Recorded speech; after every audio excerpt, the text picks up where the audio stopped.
Yeah, welcome to the fifth session, season 3. This time that we'll be discussing the book on the algorithms to live by, as suggested by Nidhi and accepted by the members. We'll start with a small dig on the tech. What type of weather do zombies most like? Cloudy with a chance of brain?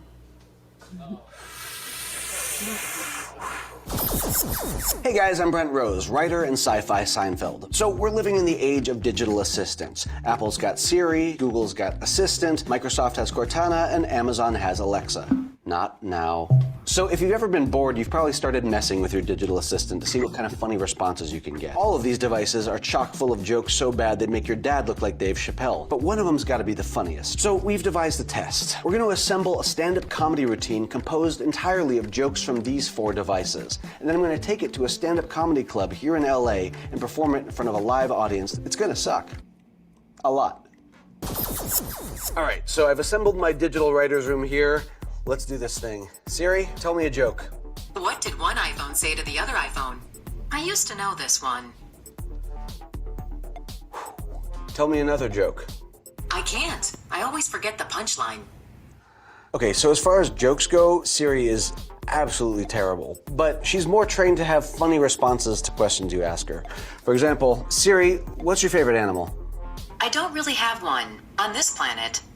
Haha. So Apple didn't do too well there. Let's see if Microsoft has an answer. Cortana is Microsoft's digital assistant that's available on Windows Phone, Xbox, Windows 10, and now as a standalone app for Android and iPhones.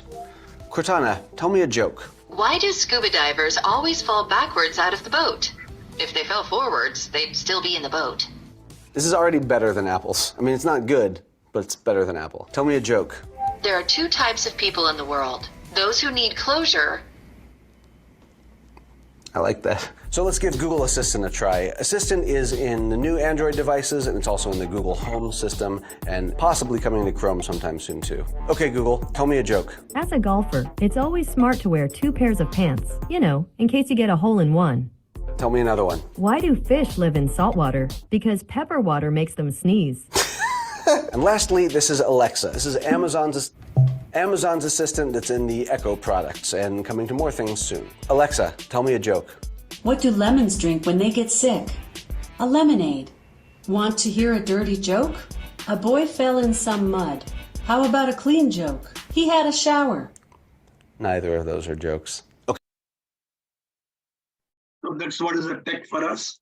I think we have to live with that. Funny.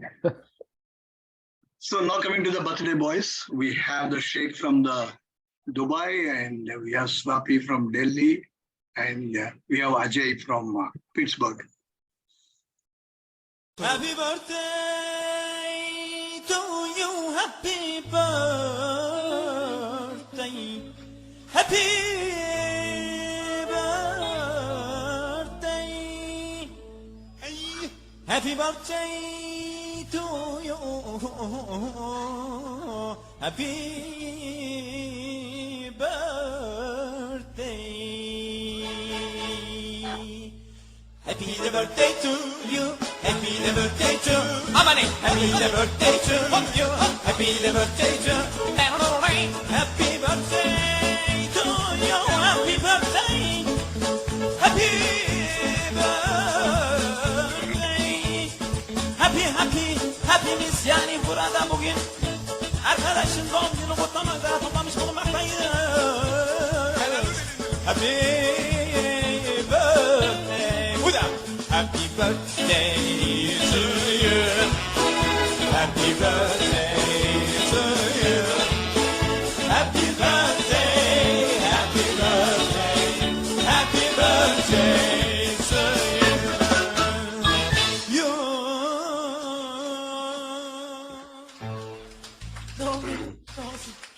Happy birthday, Sharat.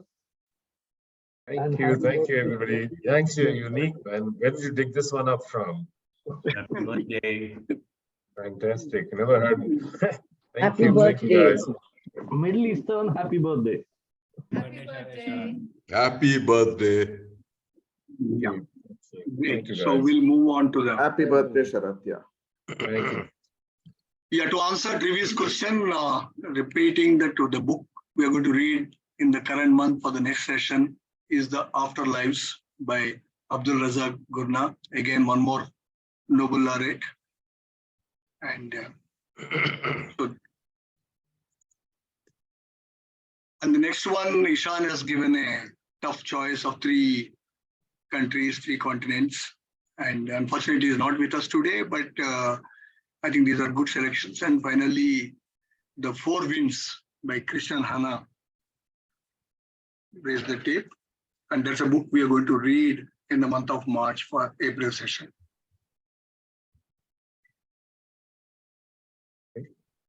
Thank you, Now over Srinivas. to Milind to introduce. Thank you, Srinivas. So I've said a few things about Satish earlier. He is my friend and colleague, but most importantly, a decision scientist. And today he's with us to talk briefly about artificial intelligence and algorithms. And then we'll do a quick Q&A with him before we proceed to our Reader of the Month and the book for today. Okay, so go ahead, Satish, all yours. All right, thanks, Milind.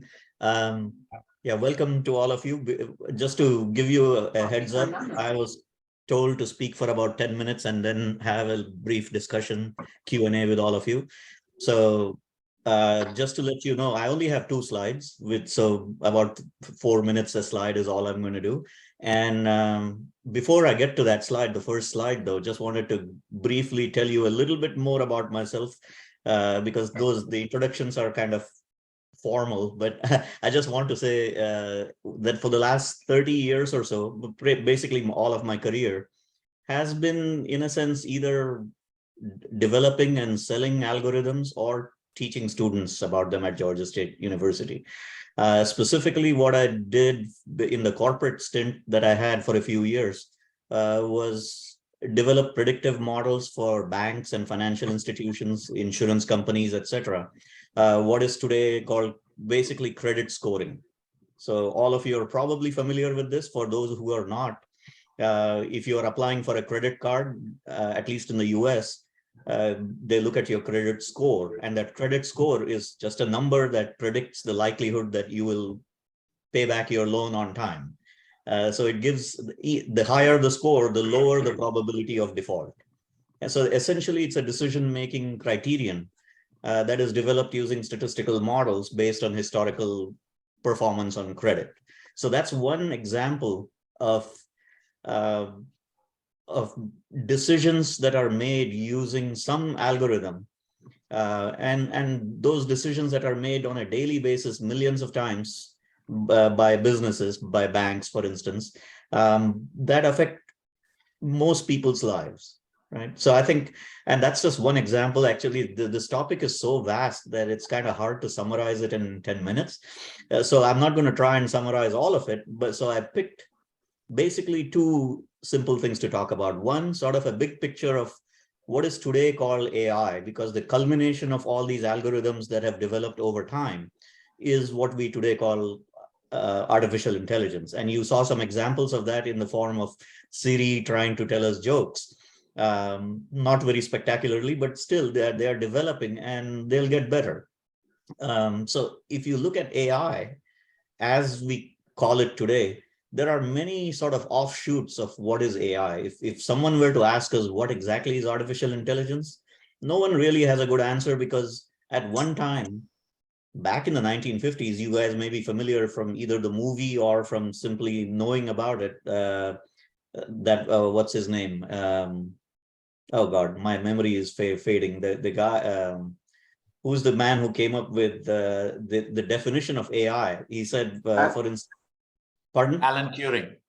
Thank you, Alan Turing. Yeah, when the most I need it, I'm like Karna, my memory fades of whatever mantra I need at the last minute, it goes away.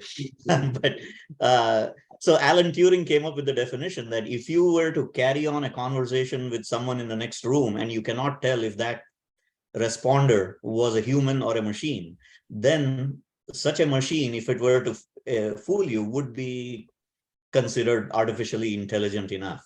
That definition is okay, but there are still many other ways of thinking about intelligence. So just to show you some aspects of what falls under the umbrella of artificial intelligence, some applications right now, we can start with just basic predictive analytics. That is a form of intelligence in the sense that what I just told you I did for banks, where I built credit scoring models. These days, not only are the models being built that scores you, so if I apply for a credit card with, say, Bank of America, not only will they automatically pull my credit history and construct a score for me using some algorithm, but the computer system will automatically also make a decision as to whether or not I'll get a credit card. And if I get a credit card, for instance, at what level, like what should be my credit limit? What should be the interest rate I get? What kind of terms I get? All the decisions that were made by loan officers back in the day, today they are made automatically by computer systems. Only in certain gray areas, if they are not sure, those decisions get kicked out to a human being for processing. Otherwise, it's automated. Similarly with recommendation systems, again, all of us are familiar with Netflix or Amazon recommending something to us. If on Netflix you watch one movie, it'll tell you, if you like this, you will like all these other movies. So there, it's not so much making a decision as making a recommendation to us, but it's a system that's doing that. It's an algorithm. And so it is, in a sense, doing something that an intelligent person would have done in the past. The latest things that all of us are familiar with. Yeah, I see the comment that I know why the loan was rejected in 5 minutes. Yeah, actually, interestingly, just like you get bad jokes from AI, you get bad decisions from artificial intelligence also. Just because a computer system is making a decision about your credit doesn't mean it's always getting it right.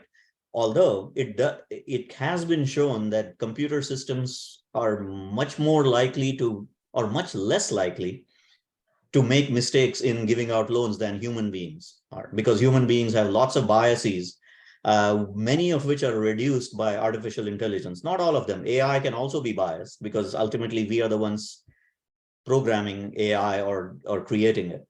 But anyhow, to move on to ChatGPT, I think all of you have heard about it in the news. That is the latest incarnation of artificial intelligence.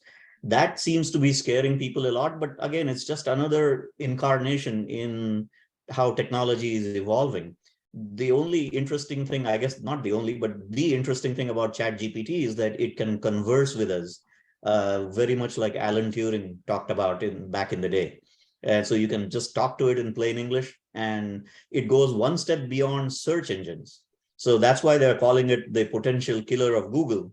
Because in Google, if you type in, if you want to search for something, it'll give you 1,000 options. And the first 50 will all be advertisements or paid things, and people are getting frustrated with that. Whereas if you ask ChatGPT a question, it doesn't give you 1,000 options. It actually directly answers your question as best as it can. So as though an intelligent person with some knowledge is able to answer your query based on searching everything on the web. It's still limited in its abilities, but it's getting really good enough to garner a lot of attention among people worldwide. Other applications are in process improvement for AI, and that includes facial recognition. I'm just picking a few examples because, as I said, the field is so vast. There's no way I can in 10 minutes talk about everything. But as an example, if you look at facial recognition, I don't know how many of you have flown in the US or elsewhere lately, but in Atlanta, I recently went on a flight and on Delta Airlines, and they now have a facial recognition system so that as soon as I walk in the airport, it recognizes my face. If I go to the kiosk and get my boarding card, I can sign up, which I did because I'm a Delta frequent flyer. I signed up for their digital ID. So when I walk in the line to go for my security check, they first do a little ID check, and I don't have to stand in that line because they just have a computer screen with a camera. I just stand for a second in front of it. It takes my picture, gives me a green signal and says, go on ahead. And then even at the gate, normally what happens when you're about to enter the airplane, you have to show your boarding pass and scan it on some device. But with Delta's facial recognition now, they again have a camera right by the entrance to that tunnel to the airplane. And I just stood in front of it for half a second, less than that, actually. I just kind of almost just walked through. I barely paused. It saw my face, gave a green signal, and I was able to walk onto the airplane. What this meant for me personally was I was so happy to be, it literally took me 5 minutes from the time I entered the airport to go all the way to the gate, all including ID check, security system, and everything. And all of this was essentially an improvement in the process that would normally have taken half an hour, 45 minutes, depending on the rush. So this is one example of how artificial intelligence in the form of facial recognition is helping improve business practices. Virtual reality, again, people are playing games these days, but I can imagine in the future, virtual reality being a thing. Right now, we are all on Zoom and all of you are in a little strip, your faces. I cannot see all of you. I see 5 faces on a strip on the side with a PowerPoint on my screen. But what if I really wanted to see all of you? If we truly had virtual reality capability, I would have a helmet on or some sort of goggles. All of you would have the same. And we could create an atmosphere where all of us were sitting around a dining table or a conference table, having this chat together, right? That would be an improvement in service beyond what we are getting from Zoom. So these are some applications of what's going on. And if you look at autonomous pilots, etc. So we go on to the next slide. Satish, you have another 3 or 4 minutes, okay? Yeah, no problem. That's it. So in terms of AI, all I want to show you with this timeline, I'll really make the big, you can read this as well as I can. It was essentially a transition from decision, as I said on the top there of the slide, from decision support to decision making. I think where algorithms in the past were essentially thought of as ways to help human beings make better decisions, today a lot of decisions themselves are being made by the algorithms. And I think that's the difference. That's where AI comes in. So the holy grail of AI is where that intelligence can surpass us in terms of learning what questions to ask. Right now, we are still in this stage of going from helping me with making decisions to actually making decisions for me. But those decisions are still based on questions that we are asking the AI to solve for us. Maybe in the future, AI will also be asking the questions. They will know maybe the right questions to ask, given some goal of improving humanity, let's say. I don't know what that goal would be, but is it possible that at some point in the future, algorithms will not only answer questions, but actually ask them and then find the answer, right? So that's kind of the big picture. Now, in all the rest of it in that timeline was just specific techniques and the evolution of those techniques. And those are all the techniques that, not all, but many of those I found as chapter headings in the book. By the way, I should confess, I did not read the book that you are all discussing today, but I scanned it. Milind gave me a copy to quickly look over. And the chapter headings in the book were essentially the chapter headings in any decision science textbook from which I might have taught my students in graduate programs. The difference is that this book is written for the layperson without the mathematics involved.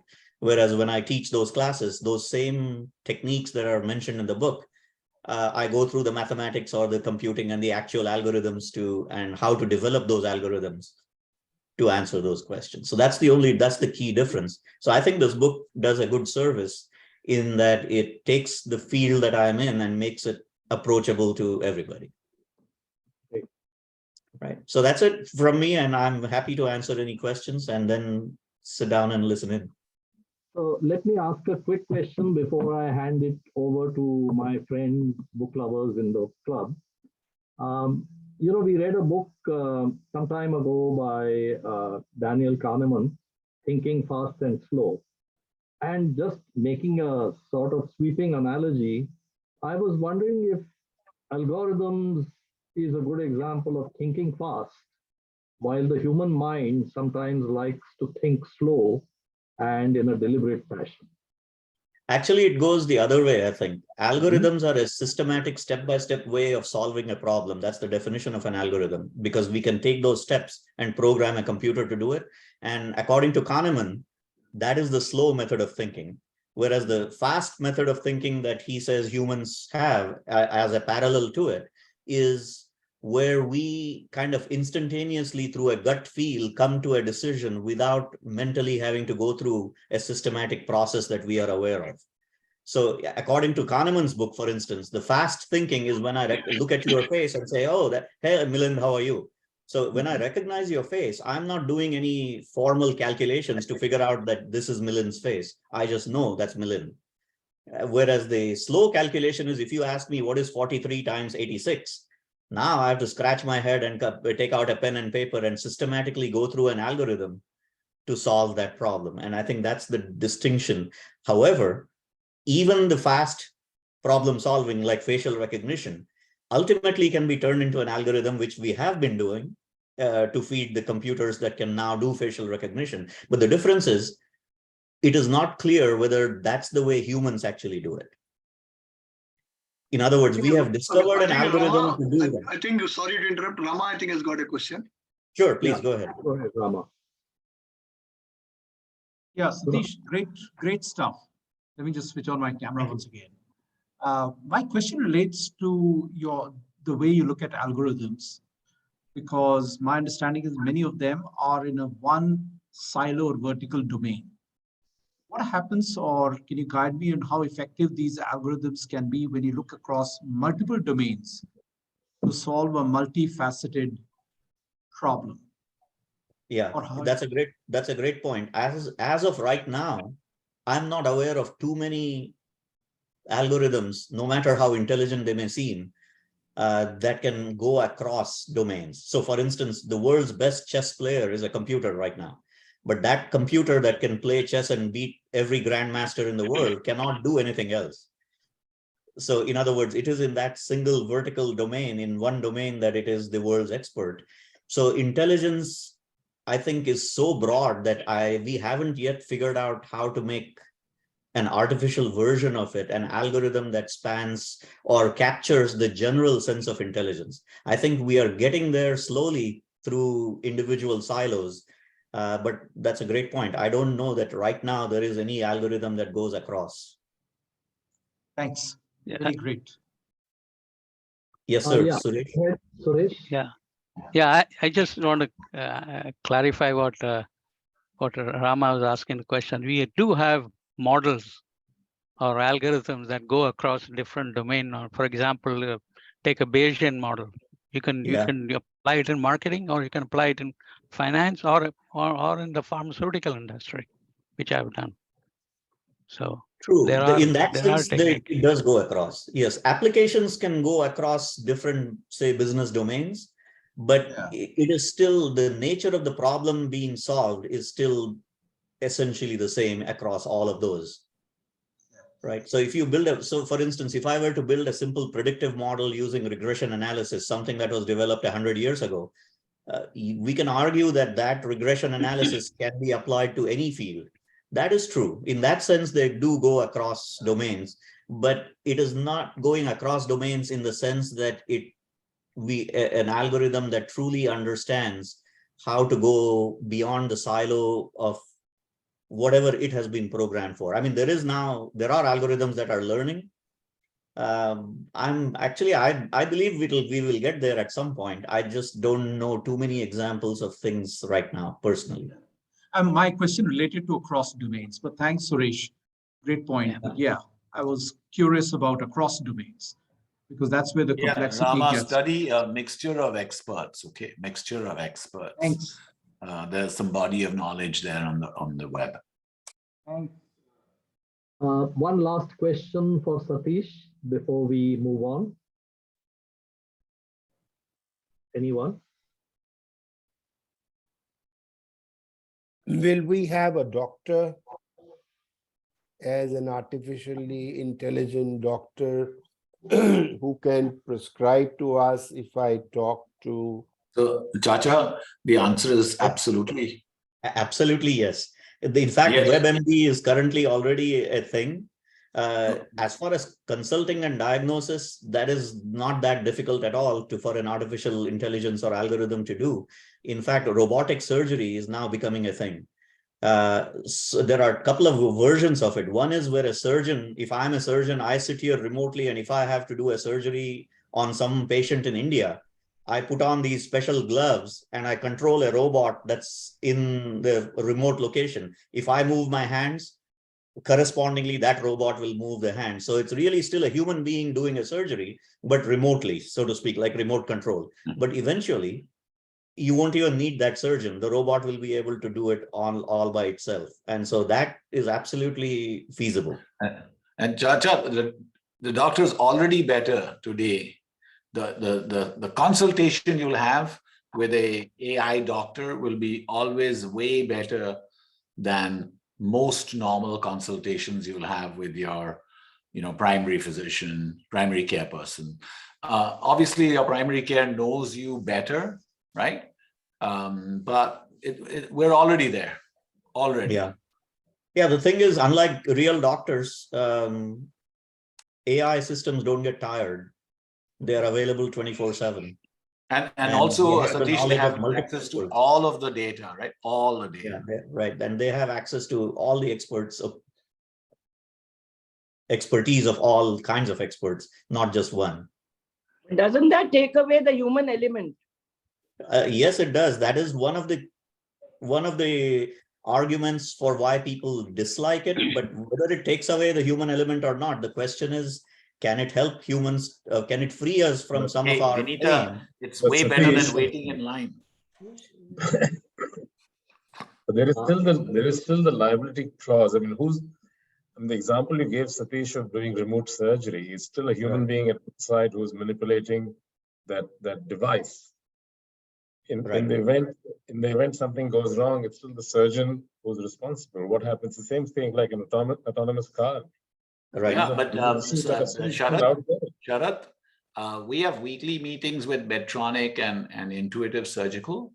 I run the healthcare business in NVIDIA, and they are grappling with this just in the same way that the self-driving car people, have just passed the full functionality. It's now fully functionally safe, better than any other car that a human being is driving, right? Now, the interesting question though is who bears the insurance liability? It's the ethical side.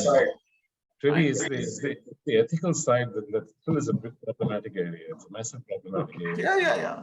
Huge problems. But anyway. Same, I'm talking about in Chacha's case about diagnosis. For example, wrong diagnosis. What happens then? Sharat. Digressing. Let's get back to the real thing: algorithms. Right? Let me answer this with one sentence, and then I'll stop. To all of your points, you raise good points in the sense that as these technologies grow, because we are unfamiliar with them, there are automatically challenges ahead which we will have to solve. But that is not going to stop the advent and evolution of these technologies. The technologies are coming. It's just a matter of us figuring out how to deal with the unintended consequences of those technologies. Sure. It's like the CRISPR stuff, right, that we talked about. Yep. There are so many ethical issues, but you can't stop the progress in that, and you have to take advantage of the benefits of it. Absolutely. Thank you very much, guys. And Satish has agreed to stay into the open discussion. So I'm not cutting off our discussion, but we can continue it with him in the last segment. But let's turn to our book for today. And Nidhi, as the reader of the month, has done a great job working with the 4 reflectors who will follow her. But she's going to take a couple of minutes to introduce the book to us. So let's listen to her before we go to the reflectors. Go ahead, Nidhi. Okay. Thanks a lot, Satish. That was a great beginning to this session. Thank you. I don't have too much to say. So guys, please feel free to jump in whenever you want. But the reason I chose this book was because I've always been fascinated by how we make decisions. And Kahneman's book, of course, was the first thing that I had read. And it had made me think, but it was a really tough book to read. And so I thought maybe there's another book that's a little shorter, a little easier, and gives us some very concrete kind of suggestions. That's why this book, Algorithms to Live By. And what I liked about this book was its easy to read style with lots and lots of practical and concrete examples. But I personally will definitely have to read it again and again and again. I haven't even read all the footnotes that the author has to really understand and internalize what was said. And so perhaps this is the sign of a great book, that one has to go back to it and read it multiple times. Anyway, I totally enjoyed the book, though I didn't get all of it. And I don't think I'll get all of it unless I read it several times. So basically, the authors show us how algorithms designed for computers can also untangle very human questions.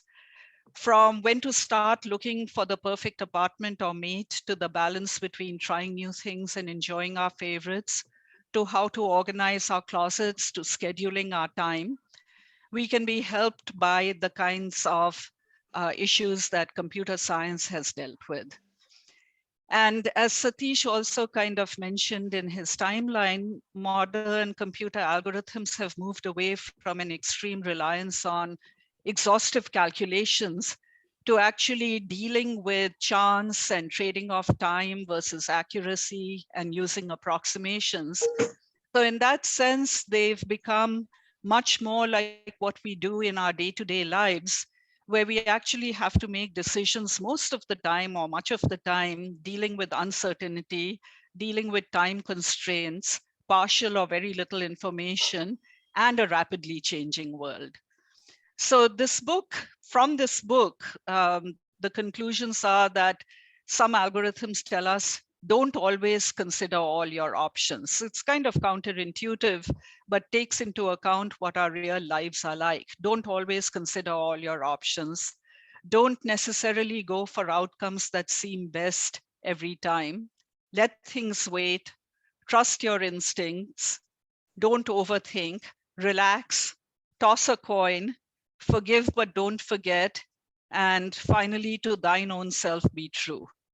And in this book, the authors show us how they draw upon computer science, math, engineering, cognitive science, psychology, and economics. And our wonderful reflectors, Suresh, Ajay, Saida, and Manesh, are going to talk about each of the chapters and the basic points that each chapter contains. Thank you, Nidhi. So both Satish and Nidhi, that was a great start to our session, both for introducing the topic as well as introducing the book. So with that, let's move on to the first reflector. Like Nidhi said, it will be Suresh, and let's listen to him before we move on to Ajay. Go ahead, Suresh. Yep. Yes, can I share it? Yes. You can share now.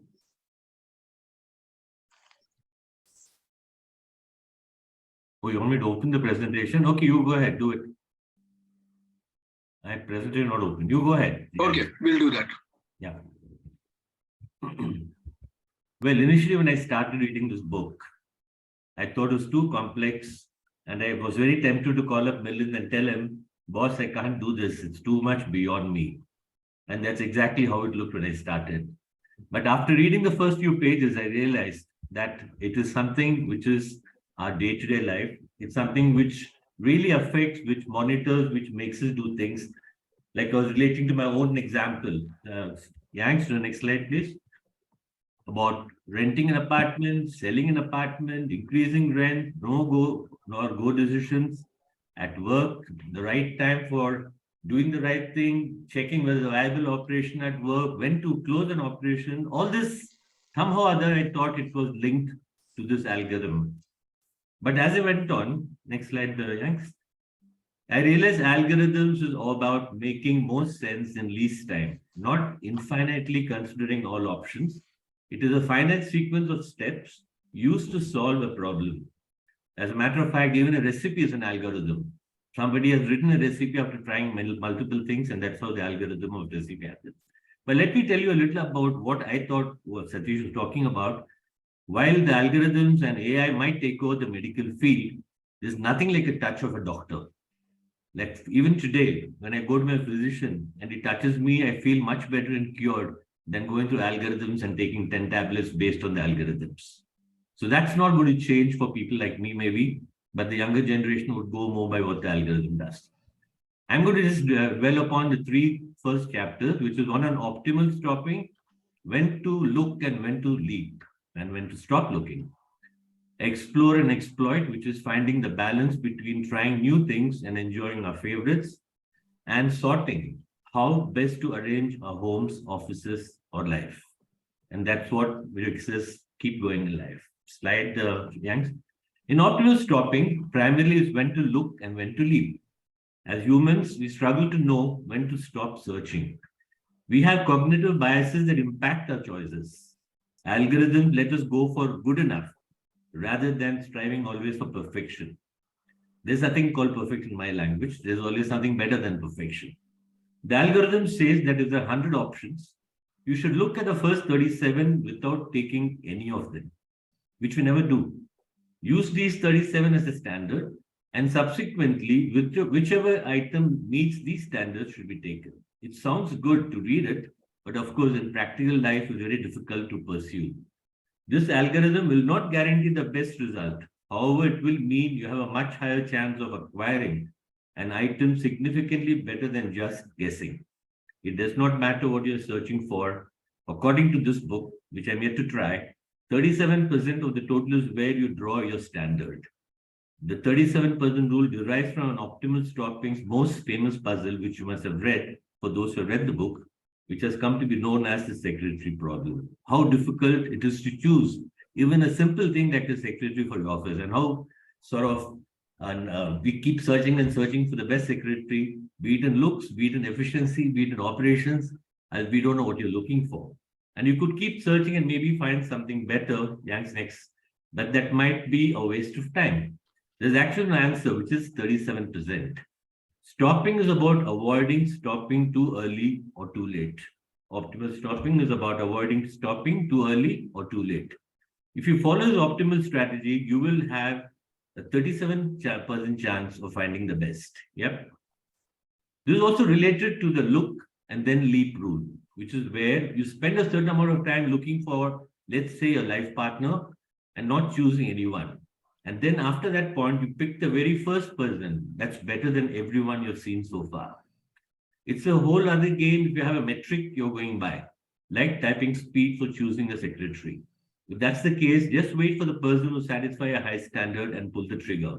That's called the threshold rule.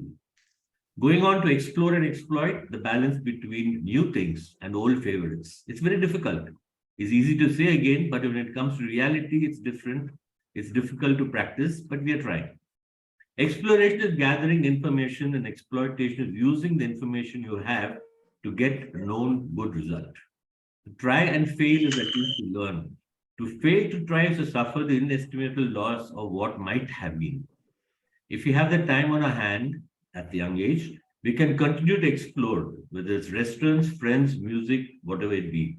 But when time is limited and days are counted, we tend to exploit by not experimenting or exploring, but making the best use of known path and choices. Babies are in a total exploration phase. Like when you saw my first slide with my granddaughter, she is in a total exploration stage. Every second, there's some exploration she's trying to do. Who's doing what, which to pick, what to put in your mouth, what to grab, what to scratch, what to tear, what to break. Whereas youth are always in a confused state of deciding between explore and exploit. They're always saying whether should I not, should I not. In the process, they lose the day and they always wait for the tomorrows. The elderly are clear. Only exploit based on experience, be it friends, restaurants, music, or books. So explore when you'll have the time to use the resulting knowledge. Exploit when you're ready to cash in. The interval makes a strategy. And that's what all the IIM graduates look at, the strategy. But it's difficult again. Over lifetime, you're going to take a lot of decisions. And it's actually rational to emphasize exploration. The new rather than the best. The exciting rather than the safe. The random rather than the considered. For many of those choices, particularly early in life, Life should get better over time through exploitation of what we have learned through exploration. Going on to the next slide. In the book, the authors give the example of a slot machine. And incidentally, I'm addicted to casinos wherever there is one. And this really I could relate and associate myself at times the way I lost money sitting in those machines.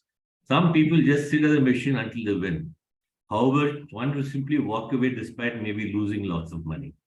This dilemma is called the multi-armed bandit problem. I didn't know this word when I was losing money, but next time I lose money, I'll know I'm a multi-armed bandit. This leads us to the next algorithm: win, stay, lose, shift. Again, when you win, you don't know how long to stay. And when you lose, you wonder whether you should really shift. But again, they say win, stay, lose, shift as a strategy which one adopts. The upper confidence bound algorithm offers the guarantee of minimal regret by offering a formal justification for the benefit of the doubt. With this, you should be excited to meet new people, try new things, to assume the best about them in the absence of evidence to the contrary. In the long run, optimism is the best prevention for regret. Going to the next subject of sorting, how best to arrange home, office, and life. You have 2 minutes more, okay? Okay, headmaster. Organized chaos can be fine as long as you know where everything is. You'll be productive. Sorting something that you'll never search is a waste of time. Searching something you never sorted is inefficiency. Here are some ways of sorting. One is the bubble sort. This algorithm is the least efficient. With this method, you organize one pair at a time. Going on to insertion sort. The insertion sort method is far more efficient if you have to sort a substantial amount of items. If you consider the book analogy again, the insertion sort method will involve taking all the books off the shelf and then placing them back one by one, ensuring that the books are placed in the correct order each time you place a book. And I've done this very recently in my place, the insertion sort, and it did work. Merge sort, finally, the merge sort method involves dividing everything into multiple piles. Each pile should be sorted from A to Z, then this pile should be merged. If you look at it differently in sports and competition, there is a method of sorting. There's a method of evaluating, and the judges also do the exploration and exploitation at times. In sports, it could be a single elimination where we can never be sure the final rankings. The winner might be the best person, certainly, but the second best may not be the second best because somebody else would have lost to the winner in between who could have been the second best. Round robin, which is more comprehensive but time consuming, and ladder tournaments, which are based on linear rankings, like in chess and other matters. So to conclude, in the last 30 seconds given to my Milind, though Nidhi did give me extra 1 minute, she spoke less. Life is a journey where we keep on exploring, exploiting, and then sorting without realizing when to stop. So let's keep going, let's keep walking, let's keep smiling. Thank you. Thank you, Suresh. You kept to the time very well. Appreciate that. So let's move on and listen to Ajay. Over to you.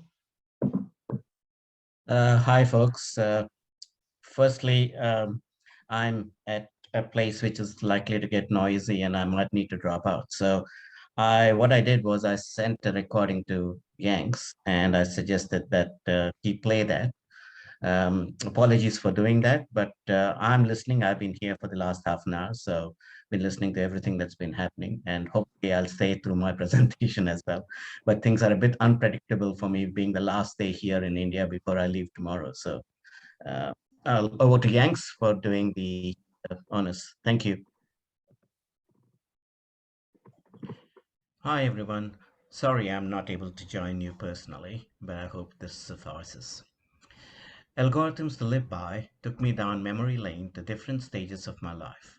It brought back memories of Amitabh Bakchi's classes, memories of relentless pursuit and debugging required to make my computer programs to work, and my early years of professional life trying to create commercial solutions using limited resources.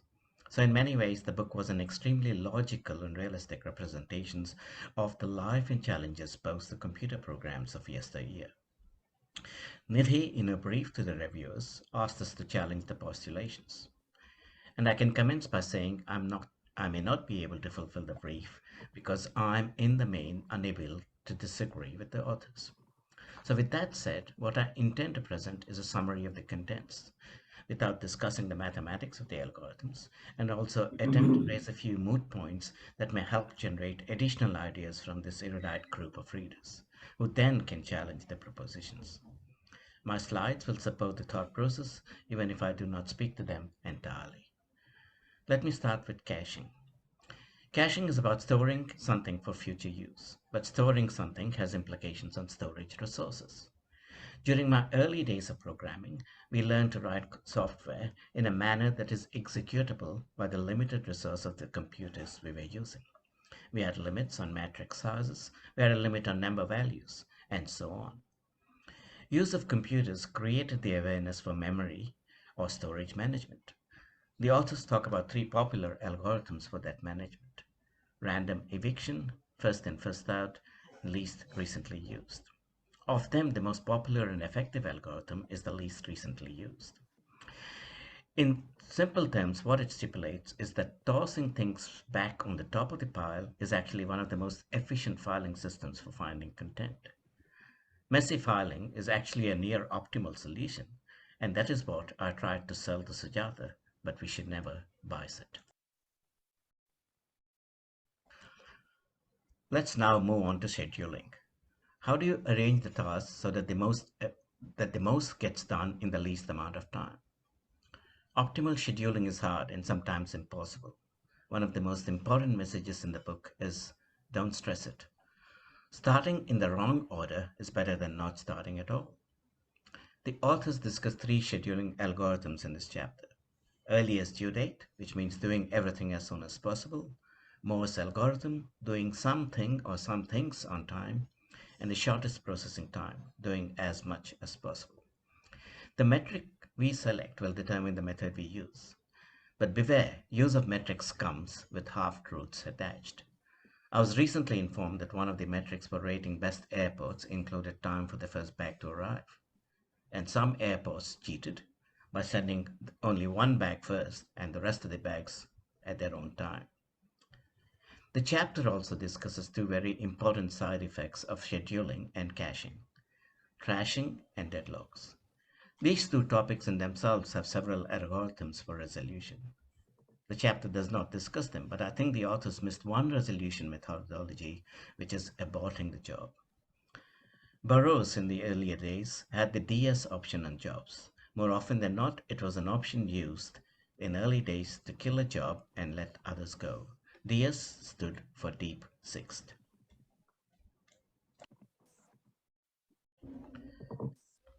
The last chapter for my review relates to Bayes' law. The basic postulation is that reasoning forward from hypothetical data lays the foundation for us to work backwards to the most probable answer. The three basic probability distributions, additive rule, or known as Erlang-Pryor, multiplicative rule, power law prior, and average rule, which is known as normal prior, are explained in this chapter in a very elegant and easy to read prose, without the use of mathematical equations, and that therein lies the skill of the authors. The basic premise of all three methods is that good priors are essential for good predictions. This is where I will leave you with the moot point. In these days of fake news, how valuable or authentic is prior knowledge?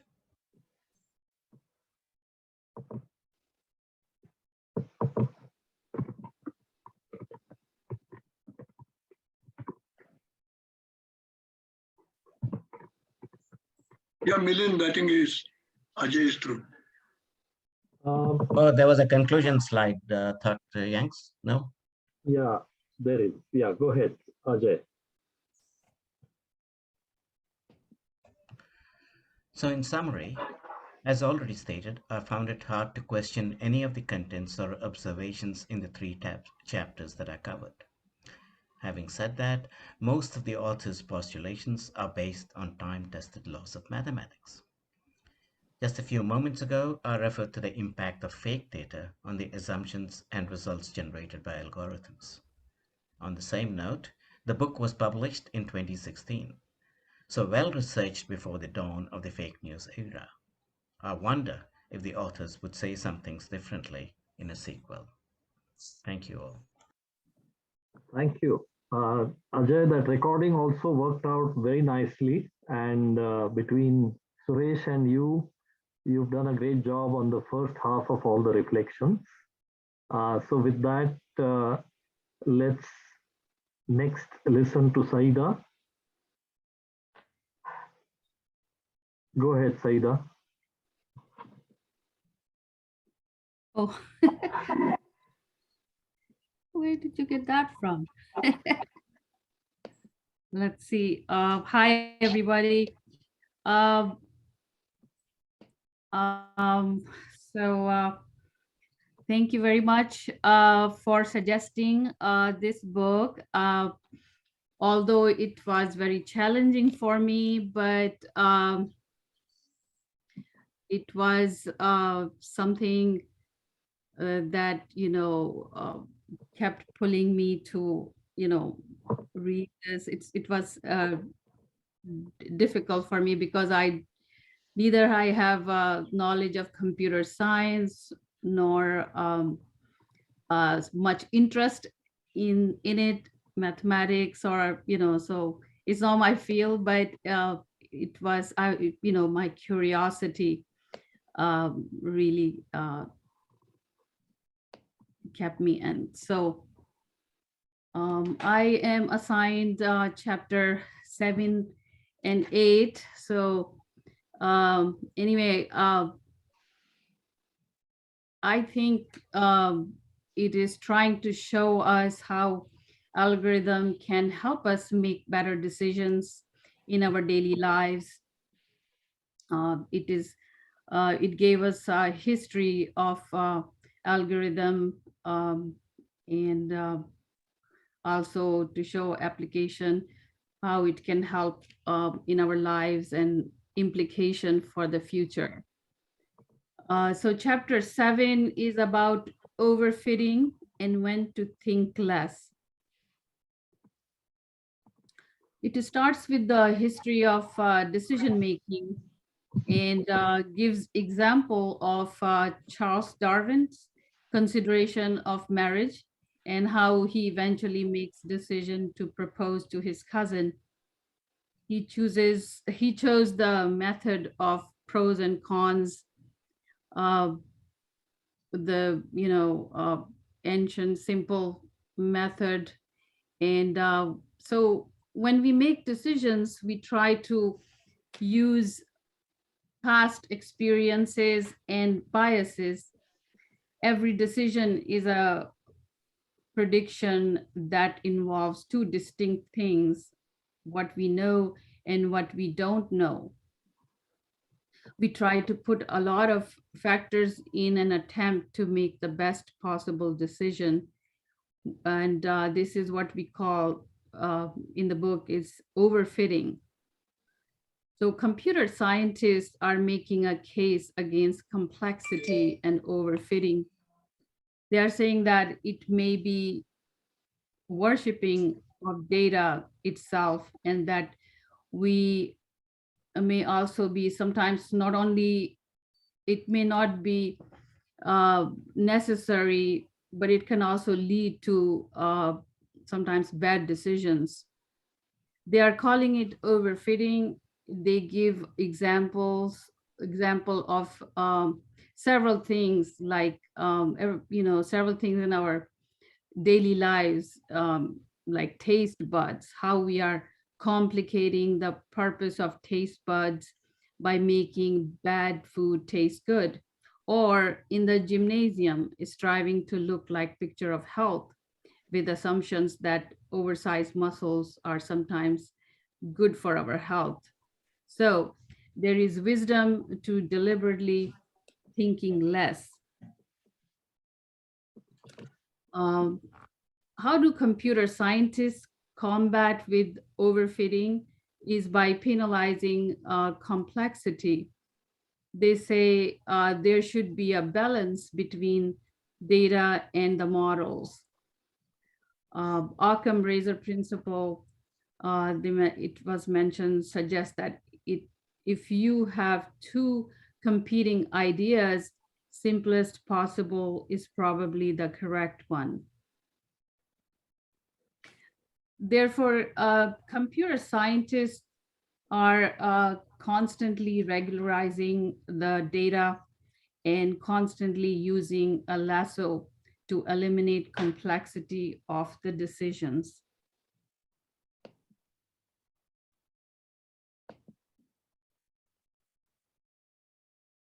Sorry, my slides are all over the place. They're also suggesting that go ahead with the complexity, but it should match the audience or outcome or the market, or ask if it is worth the squeeze. So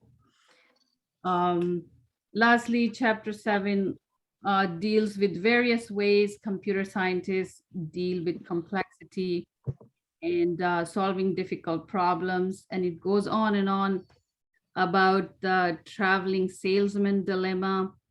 Apparently for mathematicians, it has been difficult to solve this problem. Saida, take another 2 or 3 minutes. Is that okay? Yeah. Thank you. So chapter 8 explains that not every problem can be solved easily. Discrete problems are difficult, so we need to relax and solve in fractions and solve part of it and allow some penalties, accept the close enough but efficient solutions. So not every problem can be solved by math and computation. Sometimes there are intractable problems. Computer scientists offer solution to solve intractable problems in bite sizes, solve without constraints, also lessen the burden of data, try not to overfit, and do not be a perfectionist. Thank you, everyone. Okay. Thank you so much, Saida. That was good. So with these reflections from Suresh, Ajay, and Saida, let's move on to Manas for the last and perhaps best reflection. Go ahead. Thank you. Are you going to be sharing the slides, Yanks? Good. Perfect. Let's go. So chapter 9 on randomness. Key message here is that sometimes in life you have to leave it to chance. Now, in contrast to deterministic algorithms, randomized algorithms can actually provide some good answers. There's a repetition there, which I'll skip. Authors discuss the merits of sampling, where analysis can fail, such as figuring out probability of a winning bet at a game of solitaire. Sampling and randomization also leads to simulations like the Monte Carlo method.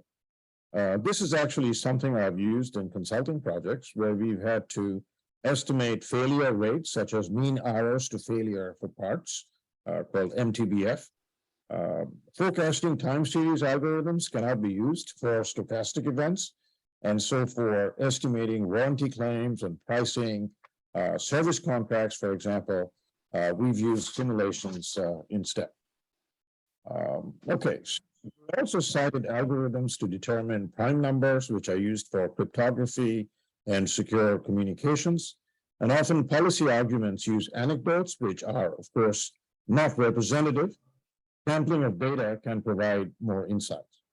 Another interesting example cited is minimizing the cost of a 10-city trip with set start and finish locations. So rather than review all combinations, one can start with a plan and make random adjustments and see if there is improvement in cost until you reach an acceptable result.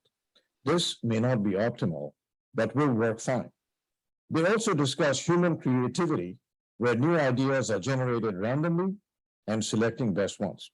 However, you can start with randomness and then transition to less randomness until you get to a decision point.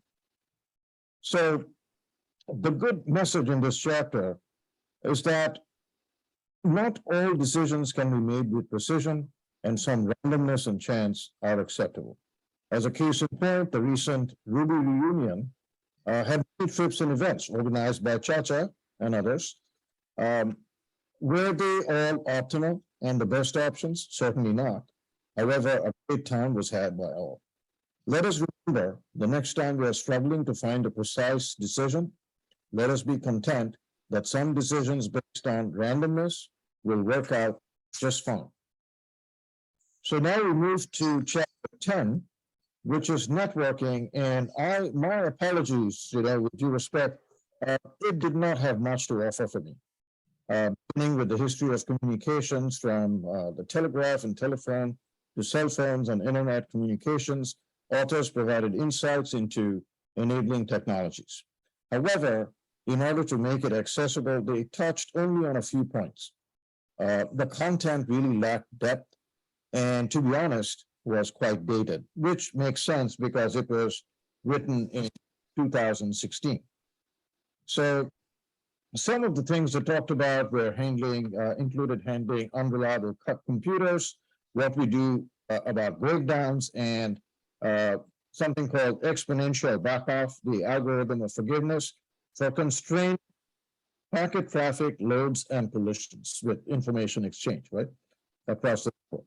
So basically, this is to try again in a few seconds, which is what happens when you cannot connect the first time. The guidance here for human decisions is to give a few chances to unreliable people such as alcoholics and drug addicts. Very profound indeed. Well, sarcasm intended. Also addressed is flow control and congestion avoidance in networks, where solution is to have additive increase and multiplicative decrease. So if packets are getting through, the network keeps sending more, but if they are not, then you initiate a steep drop. For human decision-making, they refer to dealing with underperformers in organizations, flow of controls and where speaker and listener are simultaneously engaged. The discussion on capacity management was dated. I've actually worked on analytics projects, including involving node splitting in telecom industries, where additional nodes are opened based on expected traffic and load to enable things like Netflix streaming, for example. Okay. Issues of latency and buffer bloat were addressed with weak generalizations to human behavior related to latency. And by the way, earlier when I was discussing, I was listening to the discussion on remote surgery. If you're doing brain surgery, then the latency becomes a very, very serious issue. But anyway, that being said, there are hardly any decision implications of any substance, to be honest. Authors missed the opportunity to provide insights into human network patterns and clusters such as Facebook, LinkedIn, and multimodal platforms. So that's chapter 10. And now chapter 11, I was actually running out of my, I used too many words in the first two, so this is going to be short. Game theory, the mind of others, very interesting. The chapter provided an in-depth review and insights into concepts of Nash equilibrium, the halting problem, prisoner's dilemma, tragedy of commons, etc. Discussion of strategy and human behavior was well implemented with examples from games, traffic flows, financial markets, etc. They did a review of sealed bid, Dutch, and Vickrey auctions where the winner pays for the next highest bid. That was quite insightful.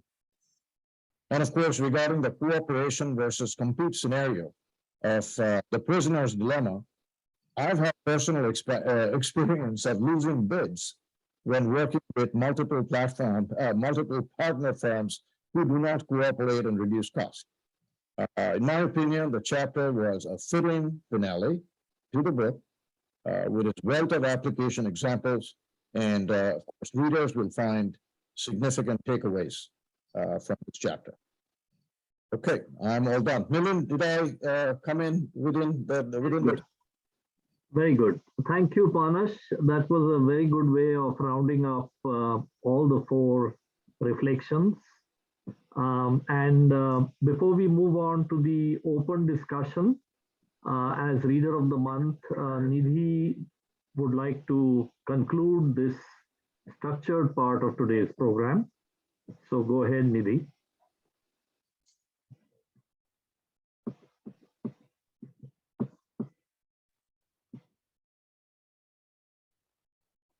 Okay. Oh, are you putting up the slide? Yeah, okay. So the authors end with 3 pieces of wisdom. First, there are cases where good algorithmic cases can be transferred easily to human problems, like the 37% rule, though that's 63% wrong too, but anyway. LRU, upper confidence bound as a guide to exploration, and so on. Second, knowing that you are using an optimal algorithm should be a relief, even if you don't get the results that you were looking for. Basically, follow the best possible process, and you've done all you can regardless of outcome, which struck me as a very Bhagavad Gita-like conclusion. But I agree with the conclusion, but it was just interesting, that analogy. And third, there are problems that have straightforward solutions and problems that don't. And if you're stuck in an intractable scenario, remember that heuristics, approximations, and strategic use of randomness can help you find workable solutions. Additionally, they make a plea for computational kindness as a principle for both design. The example they gave was of parking lots, and for behavior, like trying to set up a social date. And computational kindness means making the cognitive load easier on others by making assumptions, showing a bias for simpler solutions, taking chances, trading off costs of error versus costs of delay. So, for example, making life easier for people around you, instead of saying, when do you want to meet, anytime, where do you want to eat, any restaurant, give 1 or 2 examples and let people agree or disagree to that. Finally, as we enter open discussion, I would love to hear if and how this book changed anyone's approach to their day-to-day lives. And then just a few personal notes. I personally found the chapters on Bayes' rule, randomness, and game theory most interesting. Not just in terms of how it affects or how we can use them in our personal lives, but also the implications for policy making and the role of government, especially the chapter on game theory referred quite convincingly for a need for God the Father or centralized planning or the role of government. There was an interesting anecdote about man versus machine, about how this this chess player beat a program in 2008, where he basically made repetitive, meaningless moves as fast as he could and gridlocked the board, and the machine went into recursive hell from this man's strategy of randomness. Of course, now we have that, DeepMind's AlphaGo, which beat the famous Korean Go player, but I thought it very interesting that one way in which man is still superior to humans, to computers, possibly could be in being able to use randomness strategically. And some of my favorite 1, 2, or 3 liners from the book were: the object of study in mathematics is truth. The object of study in computer science is complexity. It's not enough for a problem to have a solution if that problem is intractable. So for example, Nash equilibria apparently exist, but nobody can find them. So it really doesn't serve us much purpose in our day-to-day lives. Turns out that there's no Godfather quite like God the Father. He mentions this also in the context of the role that religion plays in enforcing societal norms. In that same chapter, there was a very interesting point about the role of emotions as well. The road to hell is paved with intractable recursions, bad equilibria, and information cascades. And finally, my favorite, where he says, or they say, we say brain fart when we should really say cash miss. As you age, take heart. The length of a delay is partly an indicator of the extent of your experience. The effort of retrieval is a testament to how much you know. And I'll say amen to that and end. Thank you, Nidhi. That was a very nice conclusion to a set of very good reflections that preceded you. And Nidhi's example between Nakamura and Ripka sets me thinking about a question, which is, if excellent chess players get beaten by computers, does that automatically mean that computers are more intelligent than human beings? And I'll leave that as a thought for you as we get into an open discussion. So whoever wants to start, go ahead. Just pick up on what you said, Milind. Chess is a very structured game with very clear rules, unambiguous rules. And therefore, computationally, it only presents solvable problems. Okay. On the other hand, life is far more unstructured. And therefore, it becomes far more difficult to solve. I mean, these are good decision tools to help us, but it still is, you know, the number of intractable problems you encounter in life is far more, whereas in chess, every problem is tractable. True. I also found that idea of his on simulated annealing in the chapter on randomness extremely interesting. A kind of deliberate randomness, if you can call it, and how well that works in most situations. And, you know, if you think of, even this is a wild and crazy idea, but since we all know each other, we can indulge in wild and crazy thoughts. You know, if you think of the Big Bang Theory and how the universe was created, and whether there's any order to all of that or some, you know, structure, you wonder, it's the same concept of heating things up and then letting them cool down very slowly. It seems to apply in a lot more situations than designing circuit boards for IBM. I'm really curious if anyone knows more about simulated annealing and, you know, what kind of applications it has.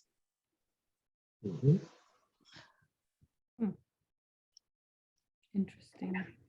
That was that little section in randomness where, you know, he gives or they give the example of how it's really difficult to design circuit boards because you're constantly trading off, you know, space and proximity and usage, and you change one thing and something else goes wrong. And so they decided, there was a physicist who actually decided that, why don't we try this approach that's used in physics, where you heat up everything and then let it cool down in a controlled manner. And that outcome often results in the most optimal outcome. And So you're a getting into random process. you're getting into the world of quantum computing, Nidhi.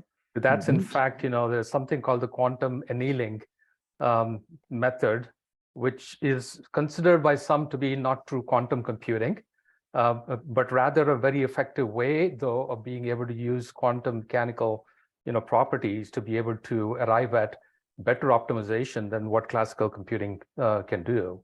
And it's a simulation approach to it. And that's the difference between that, you know, there's a difference between quantum annealing versus what's known as universal gate-based quantum computing, because quantum annealing is only applicable for optimization type of problems. And what you're describing there is exactly the approach that is used in that, you know, with quantum annealers as well. It's exactly that concept, you know, the way you described it. It's simulated and annealing is also a similar tool that to achieve a global optimization. Yeah, Is it used anywhere else other than in computing? it's used in statistics a lot. Okay. It's used in engineering. That's where it comes from. Mechanical engineering. So that's where I got exposed to it. I also found it very interesting listening to how he took some other aspects in some other domain and translated it in a different way here. Manas, did you want to add anything? I think it was one of your chapters. No, I think including, and I think, you know, you said it well, and Rama chimed in as well. Not much to add, but I did have raise a question. Honest, there's a problem with your Yes. microphone.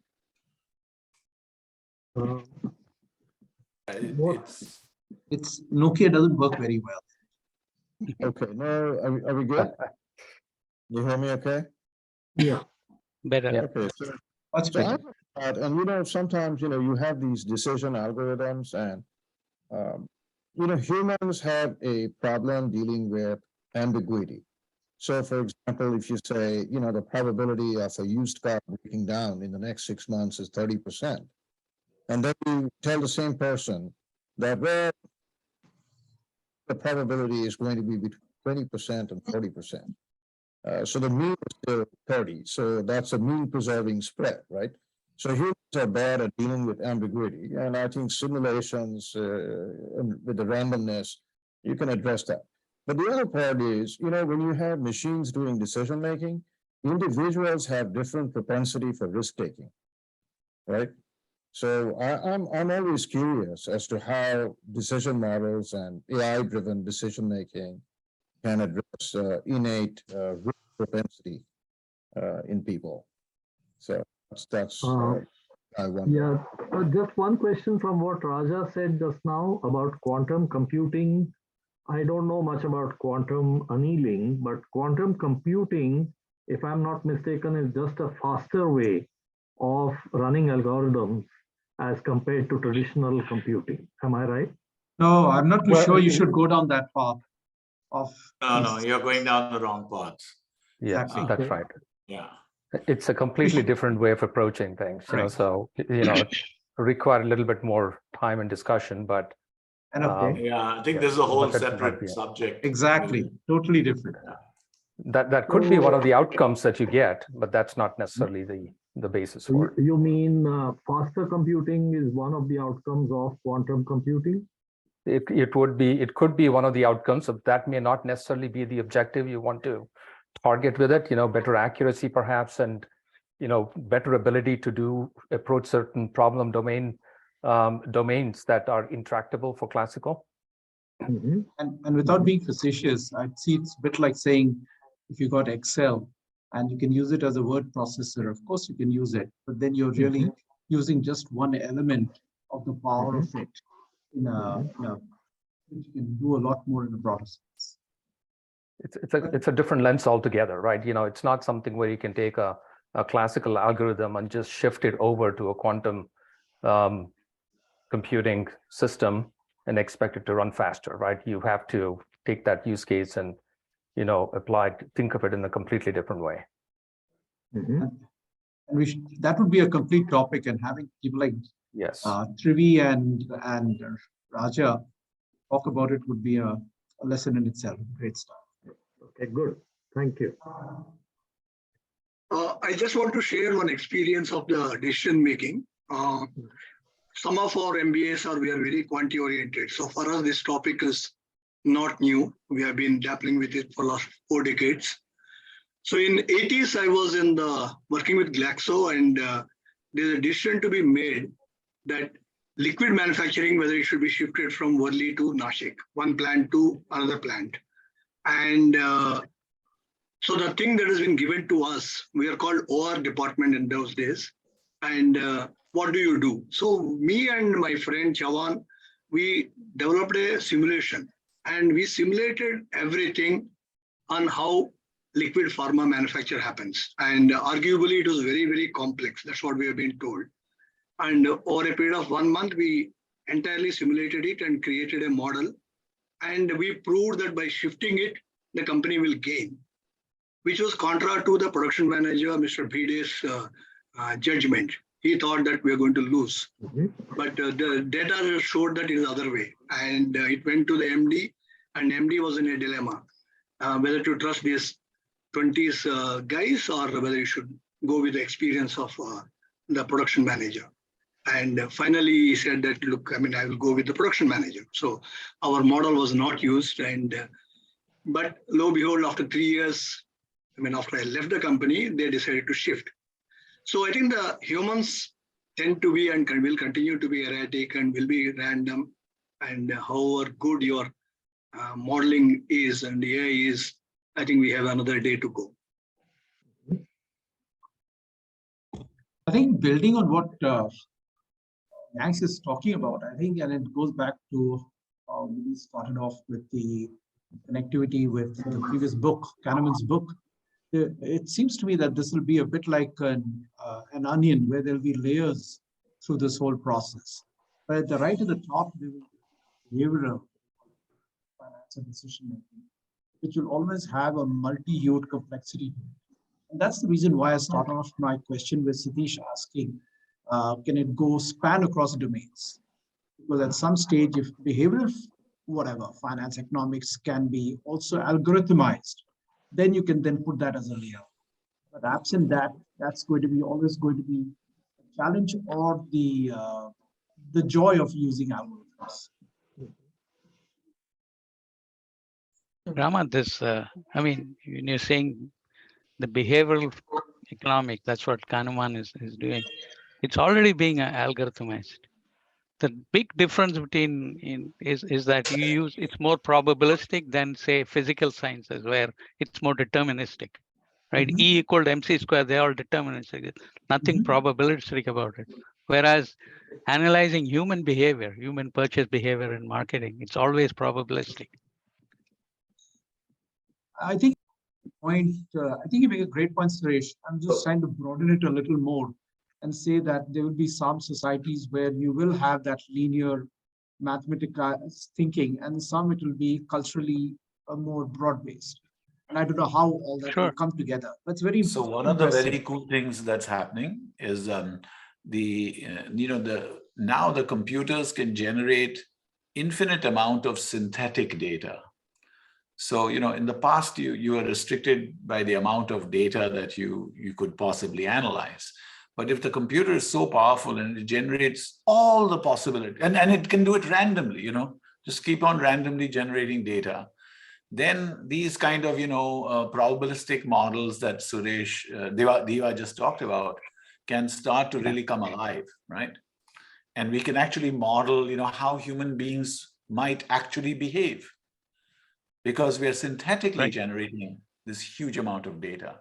And notice, if the data is synthetically generated, there are no issues around ethics and privacy. You're not breached anyone's privacy. You're not, you're just randomly generating data.